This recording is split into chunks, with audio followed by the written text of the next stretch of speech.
Garden of Gethsemane, ang misteryosong hardin ng panalangin. Tuklasin ang misteryo ng Garden of Gethsemane, ang lugar ng panalangin ni Jesus bago ang kanyang pagkadakip at pagkapako sa krus. Alamin ang kasaysayan, simbolismo at mga himalang naganap sa banal na hardin na ito. Maligayang pagdating sa Barren Balance. Dito, tatalakayin natin ang mga kakaibang kwento at alamat mula sa buong mundo. Sa bawat episode, matututo tayo ng mga kasaysayan at aral mula sa mga sinaunang kababalaghan.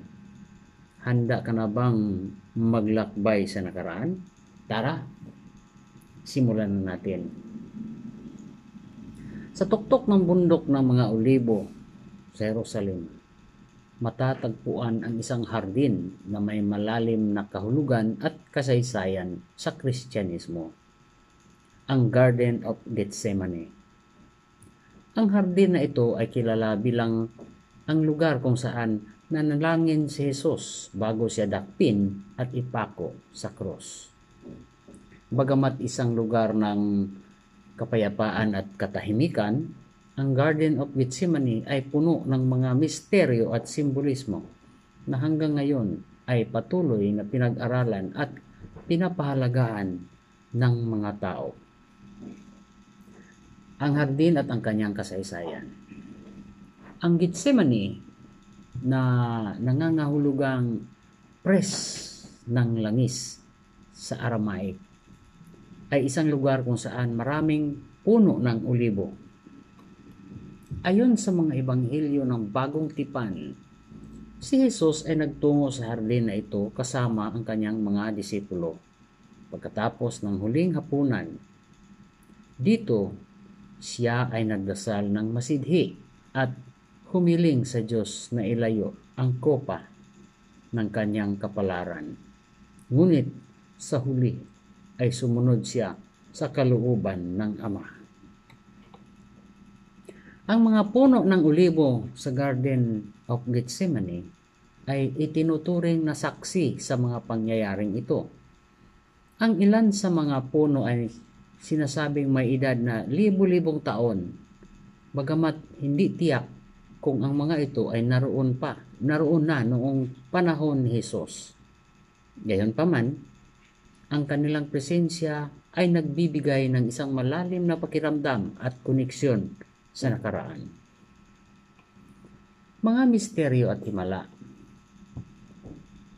Maraming paniniwala at kwento ang lumaganap tungkol sa Garden of Gethsemane. Isa sa pinakakilalang kwento ay ang pagpapawis ng dugo ni Jesus habang siya ay nagdarasal.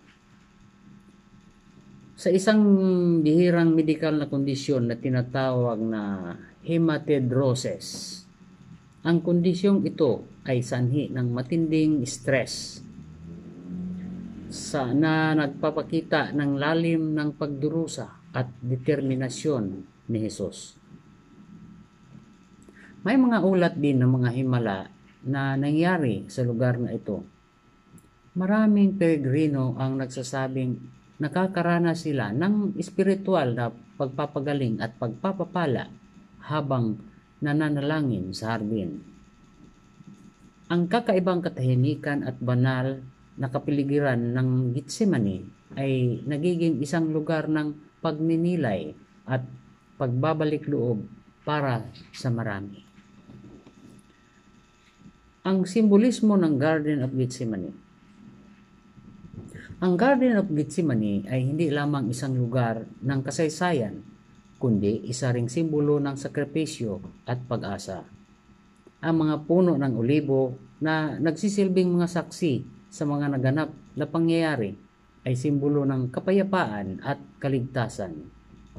Ang langis ng olibo na nanggagaling sa mga puno ay ginagamit sa maraming relihiyosong ritual na nagpapahiwatig ng banal sa kahalagahan ng lugar na ito. Ang pagdarasal ni Jesus sa hardin ay isang paalala ng kanyang ganap na pagkatao at pagka-Diyos at ang kanyang handang pagsunod sa kalooban ng Ama. Ang hardin na ito ay isang patunay ng kanyang pagmamahal at sakripisyo para sa sangkatauhan. Maraming salamat sa inyong pakikinig sa ating kwento sa araw na ito. At ganun pa naman, huwag kalimutang mag-subscribe, i-share, at i-like ang ating video. Maraming salamat po.